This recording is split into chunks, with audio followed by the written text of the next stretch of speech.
As an illustration of the application of the Fourier transform method, let us consider one important application which is referred to the sampling theorem. Okay, so this is an important application. Okay, let us consider a function x of t. Okay, the function is in the time domain, it looks like this. Okay, and this function is band limited. That is, if you take the Fourier transform of this, then in the frequency domain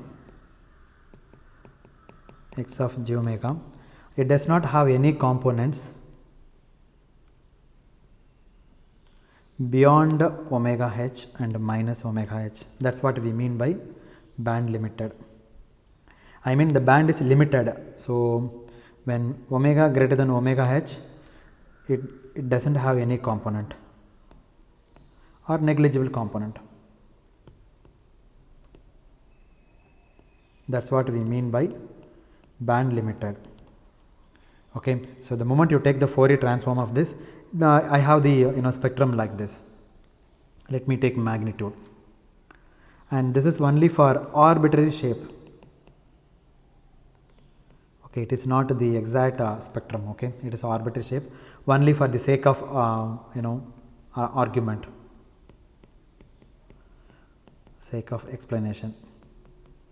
Don't think if you take this time function like this, it exactly has this kind of spectrum.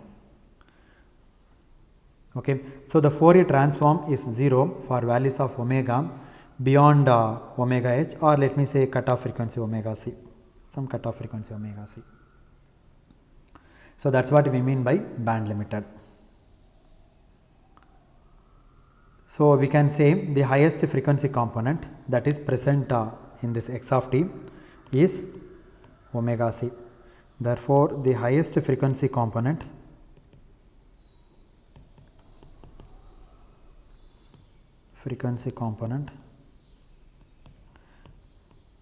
present in x of t is, let us assume that omega c. So, no component of frequency beyond omega c, or okay, let me take because it is highest now.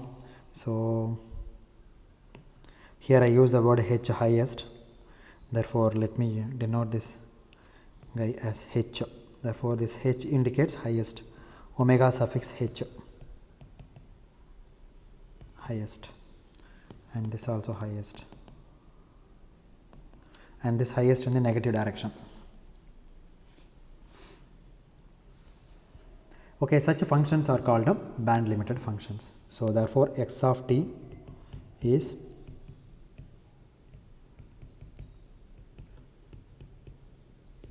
band limited. That means the frequency band or the components that exist in x of t are limited to this band, nothing beyond that. That is what we mean by. Now, suppose let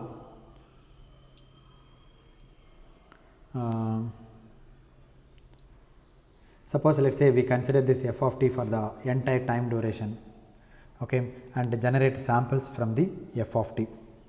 So, same signal you take this, generate samples from that for tiny intervals. Okay. So, let us take, you take tiny interval like this, like this, like this. So, you generate the samples like this, in this direction also. So, you are generating small samples like this.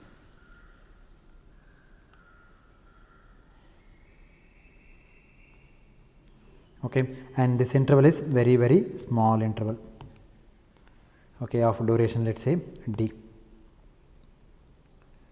Okay, and the period between the two successive samples is t naught. One sample to another sample is, let us say, t naught.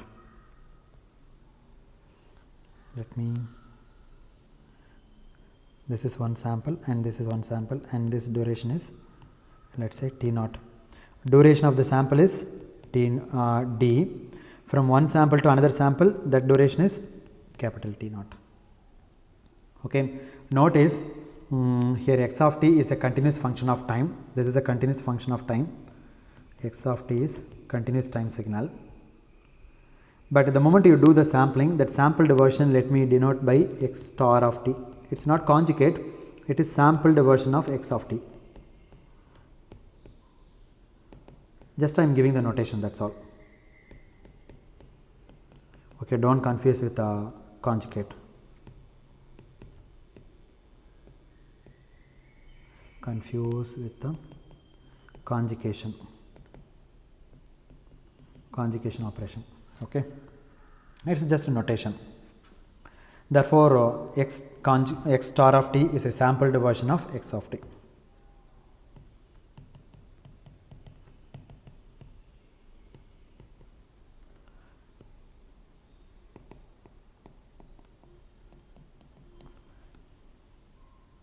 So, we are talking samples each time for duration. How much duration?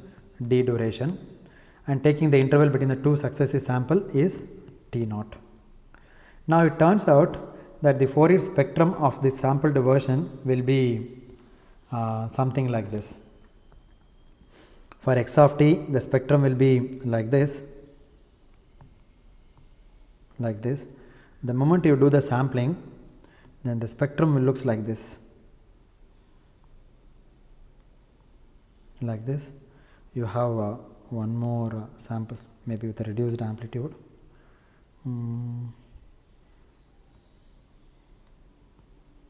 Like this.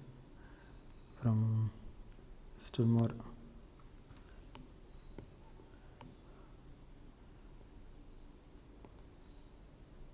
Like this. The left hand side also you have the samples like that.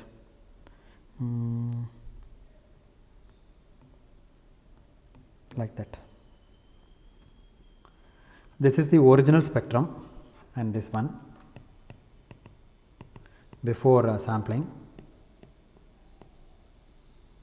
Spectrum, that is spectrum of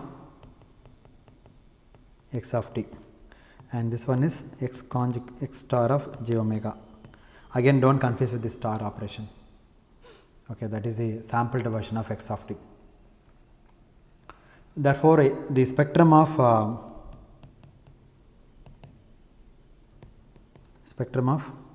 sampled version of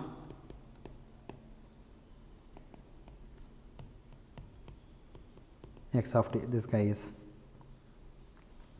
Now, the spectrum is repeated endlessly in both directions with reduced scale factor. See, here this is my amplitude, and here the amplitude is slightly reduced, and here still it is reduced. If you go further, then it may be reduced amplitude like this. Okay, reduced scale factor.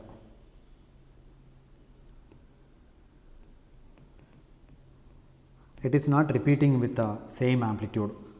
That means the sampled version incorporates in it the Fourier transform of the original signal to a reduced scale.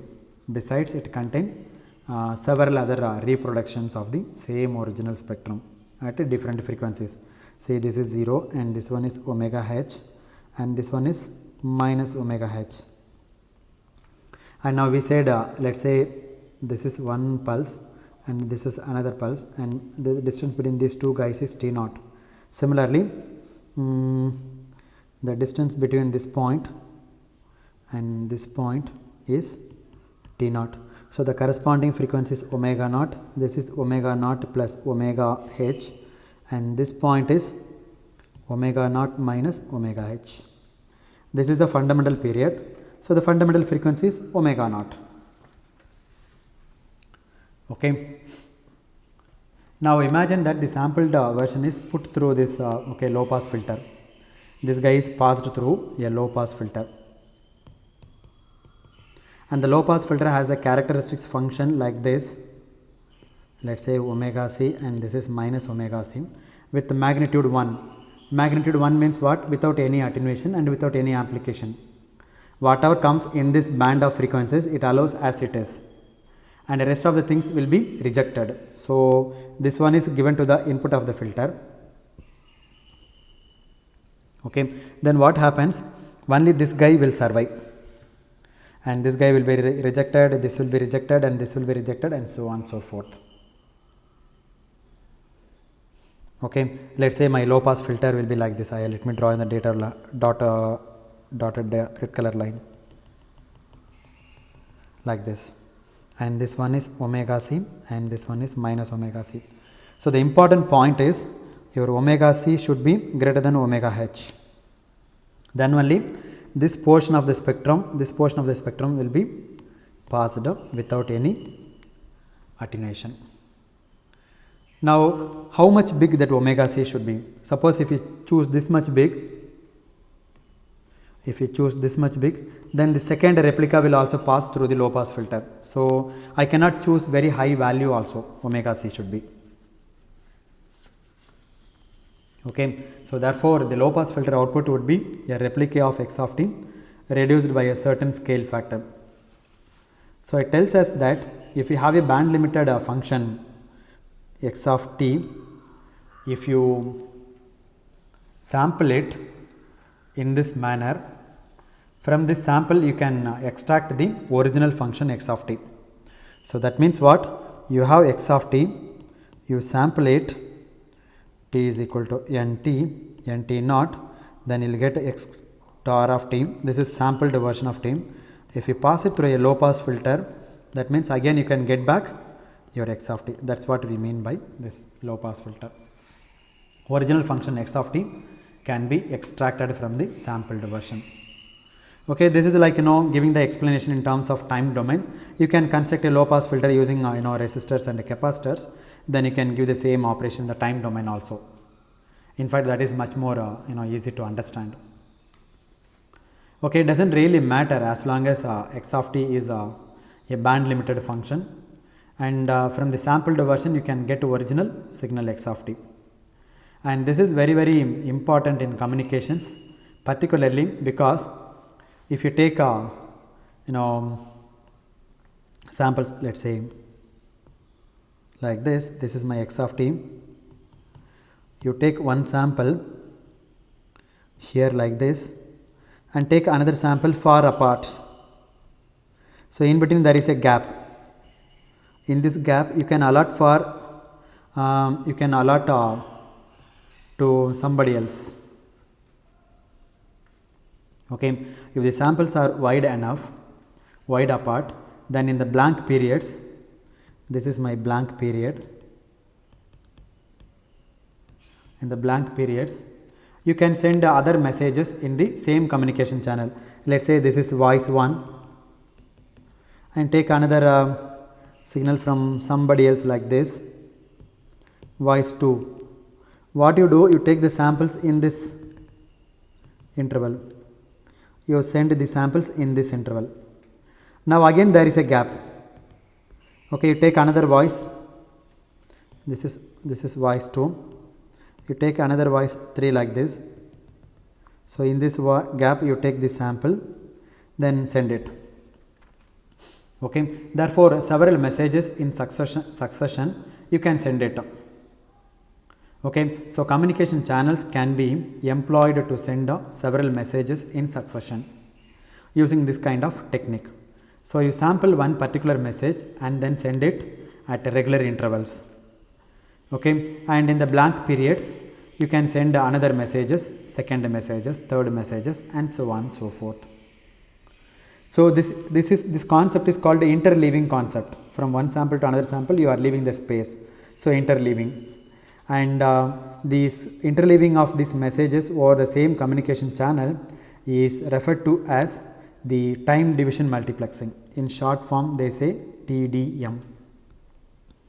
And this is very common occurrence to effectively utilize a communication channel to send several messages.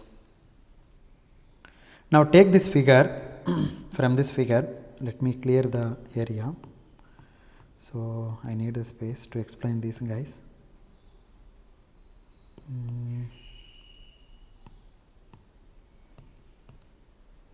I'm a little lazy to draw this figure again and again. Okay, so in this figure let me illustrate. This is 0 and this one is omega h, right? This one is minus omega h. Now you construct a low pass filter. The low pass filter is like this. Let's say this is omega c and this is minus omega c, and this point is omega naught. Okay, so in order to lift this portion of the spectrum, in order to allow this portion of the spectrum which I highlighted in the yellow color, and remove the others. Okay, this guys I want to remove, this also I want to remove, both in the left hand side as well as right hand side. This all are I don't want. I want to allow this guy alone. Okay, now what shall I do? How can I choose the omega c? Okay, the cutoff frequency for the low pass filter is what? Omega c. So then omega c must be larger than omega h. Then only I can allow this guy without any attenuation. At the same time, you cannot choose the omega c very high value. Suppose if your low pass, if your cutoff frequency is like this, let's say your cutoff frequency is like this, then what happens?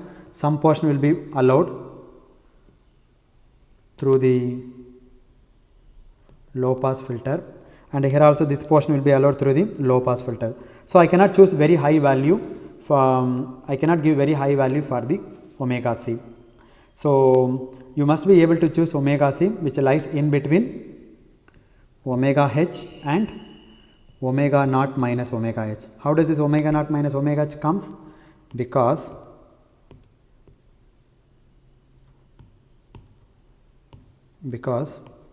this is omega naught omega h minus omega h.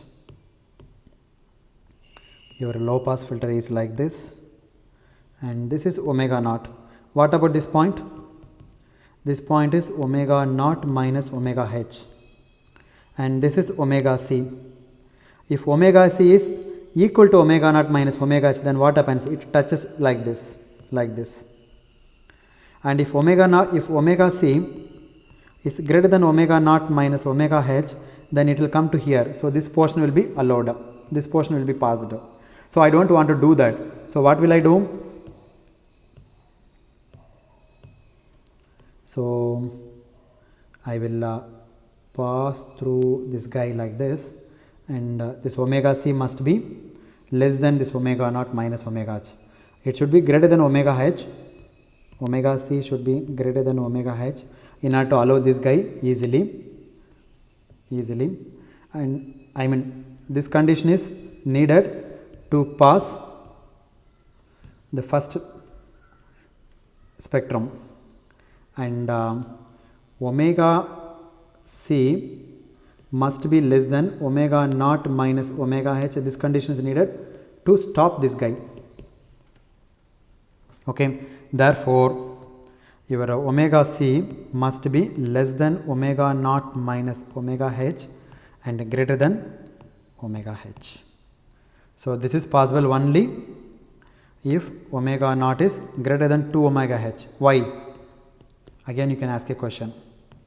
See, you have like this, then you have like this, and this is omega naught, this is omega naught minus omega h, and this is omega h.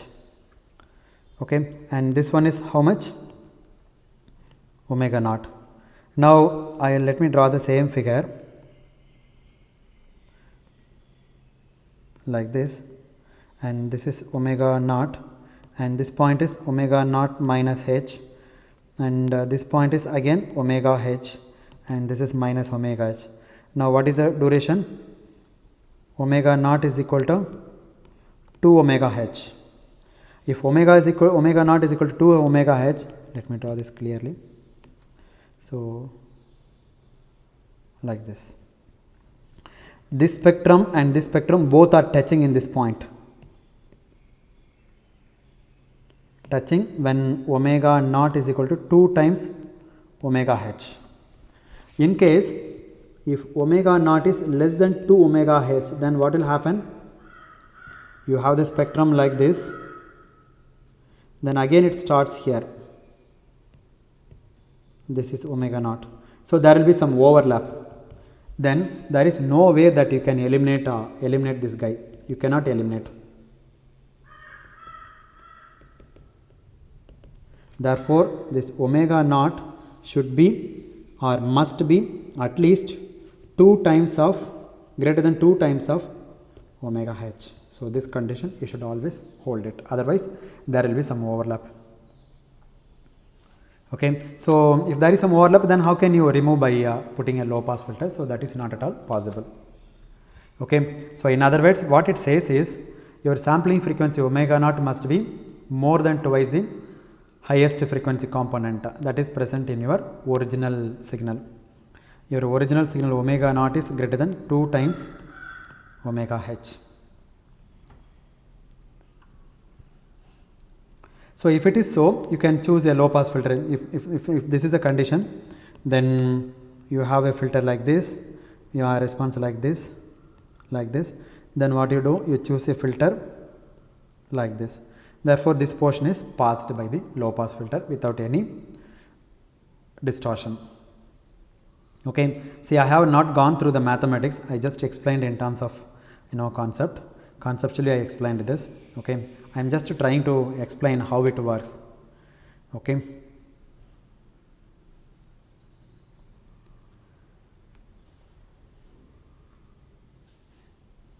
Okay, now let us try to understand this, mathematically, how the mathematics comes and plays. Now, what I am saying is, you have a signal x of t like this, and then this is multiplied by a pulse train. Let us say unit amplitude pulse train, like this. This all are 1 volts. Okay. Now, what happens? Then this portion will be multiplied like this. So you will get a pulse if you multiply. Then if you take these 2 pulses, multiply, then you will get a pulse like this.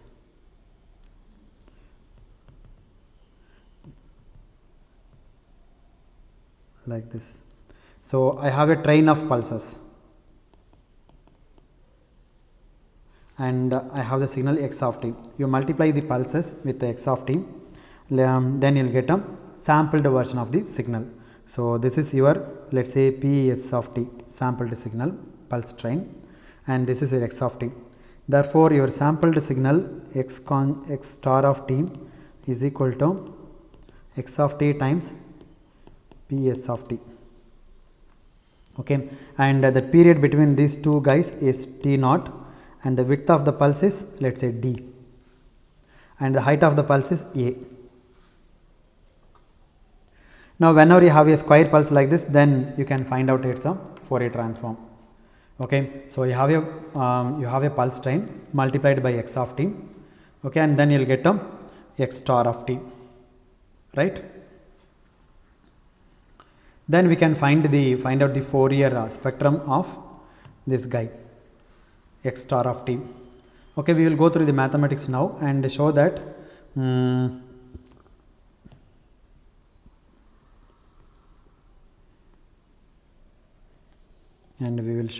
this figure is indeed the type of spectrum that we get for x star of t. Okay, x star of t has a spectrum like this. Okay, so therefore, what is this Ps of t? It is a pulse train, and the pulse train starts from minus infinity and it goes up to plus infinity. Therefore, I can write Ps of t is a periodic pulse train. Periodic pulse train. Therefore, it can be expanded by means of Fourier series because it is periodic, right? So, and we have done that, okay, this type of expansion several times in the past, okay, in some of the previous lectures. So let me straight away put down the Fourier series representation.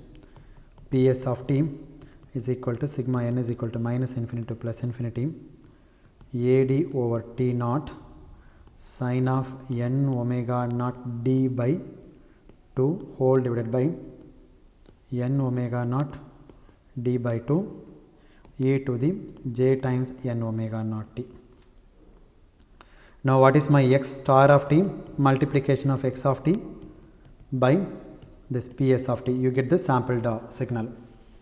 So this is sigma n is equal to minus infinity to plus infinity ad over t naught, then sine of n omega naught d over 2 whole divided by n omega naught d over 2 multiplied by x of t e to the j omega e to the j n omega naught t.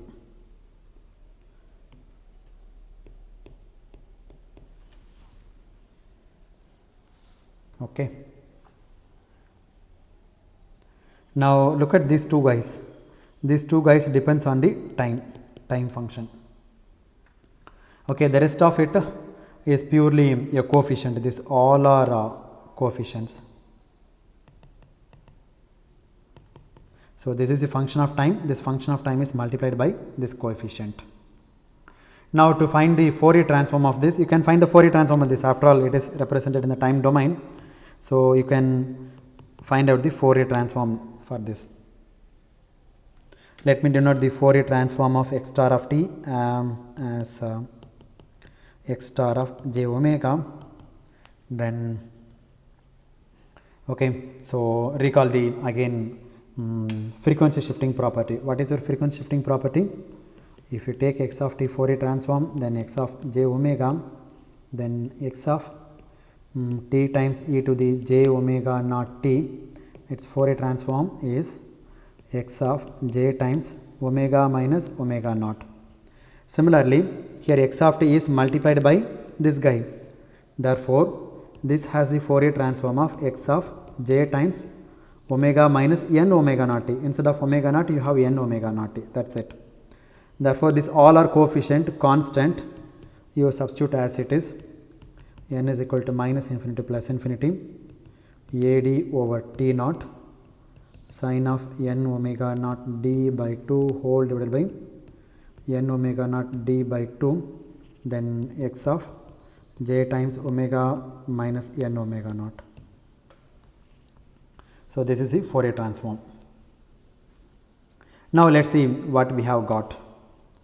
Okay, here x star of j omega is the Fourier transform of the sampled version of the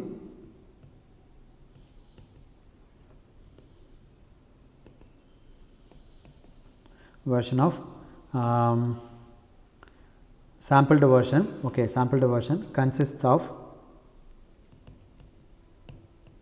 important point, this is several terms. Okay, like you have x of j omega, the same x of j omega is replicated by or displaced by omega minus, substitute n equals omega naught, therefore omega naught. Then this is for n equals 1, this is for n equals 0 in this one.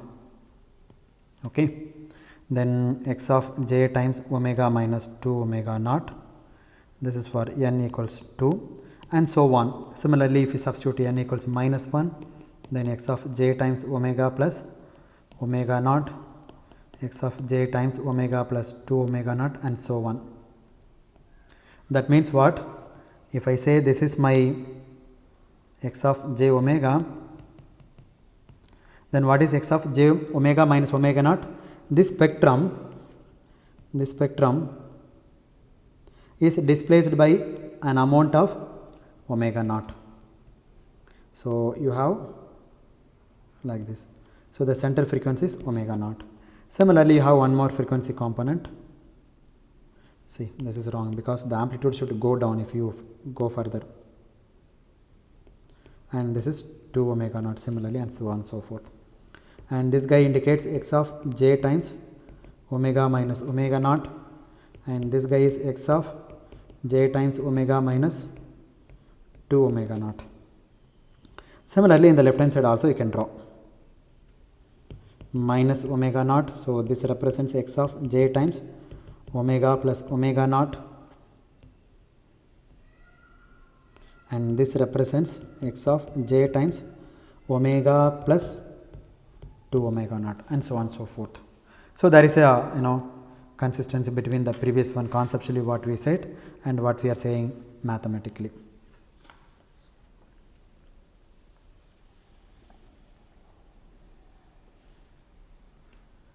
Okay, so what is the height of this guy? This guy is AD by T naught. And what is the sorry. Okay, what is the height of this guy? AD by T naught. You substitute n equals 0 in this guy. Okay, when omega equals 0 in this expression omega equals 0, this is the amplitude, you will get it.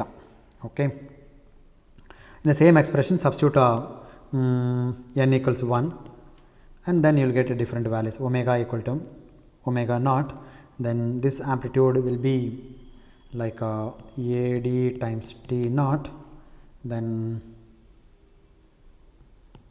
sine of omega d by 2 divided by omega d by 2. Similarly, you can keep on substitute. So what you do, you take x of t and this you multiply by a multiplier with a periodic pulse train Ps of t. The output is what? X star of t, and this one is given to the low pass filter to get back your x of t, x naught of t, and this x naught of t is the replica of original, x naught of t is the replica of original input. What is the original input? X of t. So this is in general what is called a sampling theorem.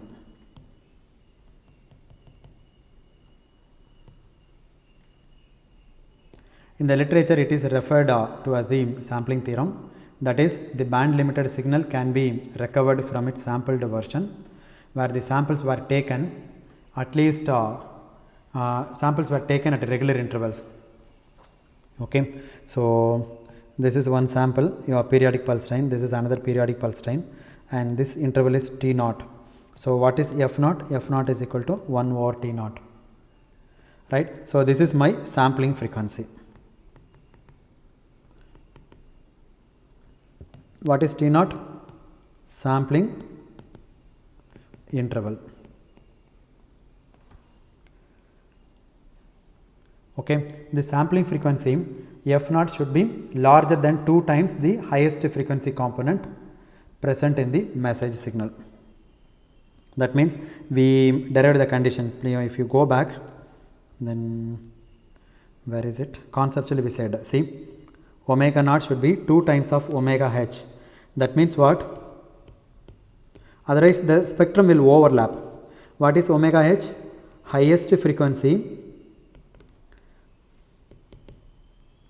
present in the message signal or present in x of t. For example, take the human voice.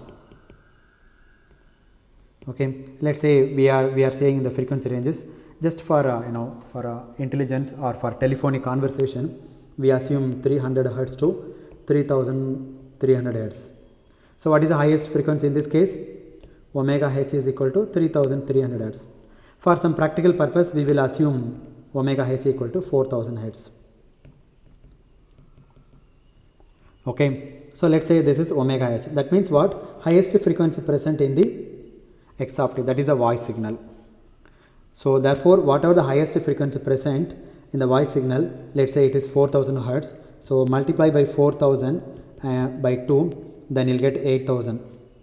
So that means what? Your sampling frequency omega f naught should be at least 8000 samples per second. F naught must be at least 8000 samples per second. Otherwise the spectrum will overlap and you cannot get back your original message signal. Okay, so that's how this 2 times comes. So this condition is called a Nyquist criteria. Okay, so if you take this guy, that's what we derived from this figure here. So 2 pi f naught greater than 2 times 2 pi times let's say highest frequency fh. So this 2 pi will get cancelled, f naught must be at least 2 times of fh. That means twice of the highest frequency component at least. Okay, so in practice, because of the limitations of the low pass filter that we have, you may need to have a sampling rate which is higher than this 2 times of fh, highest frequency component present in the message signal. Even though in theory any sampling rate greater than 2 omega h will suffice, but in practice we may have to take like 3 times fh or 4 times fh, like this, 4 times the highest 4 times of the highest frequency components, because of the limitations of your designed low pass filter. Okay, so that's it about your sampling theorem. Now let me summarize. Okay, so what we have discussed till now, I would like to summarize for this Fourier transform. I think with this lecture we are concluding the continuous time Fourier transform. Okay, so transient behavior of networks and systems can be analyzed on the basis of steady state sinusoidal theory that places the Fourier transform method. It gives important place in communication theory. Okay, in communication engineering, essentially we have to deal with the transient signals and processing of transient. Okay, transient signals and processing of transient response. But the communication networks can be characterized in terms of their steady state behavior under sinusoidal excitation conditions. And using that information, we are able to process the behavior of the networks under transient signals. And some people assert that this is one of the most important ideas in communication engineering. Okay. And we mentioned that we have certain restrictions earlier, not only on the type of excitation signals which can be handled by the Fourier transform methods. And we also said we have placed some restrictions on the networks also, that the natural response of the network should be died down with time for the Fourier transform method that works in a convenient fashion. Now there are several such restrictions when we apply the Fourier transform method to the transient solution of the networks and systems. Okay, so the Fourier transform methods applies restrictions not only on signals but also on systems. Okay, therefore a competitor to this Fourier transform is the Laplace transform.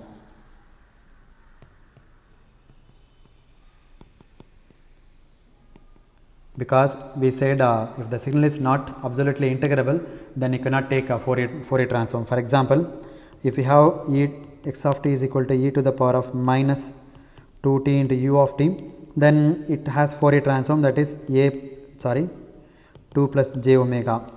In case if x of t is equal to e to the plus 2t times u of t, then this does not converge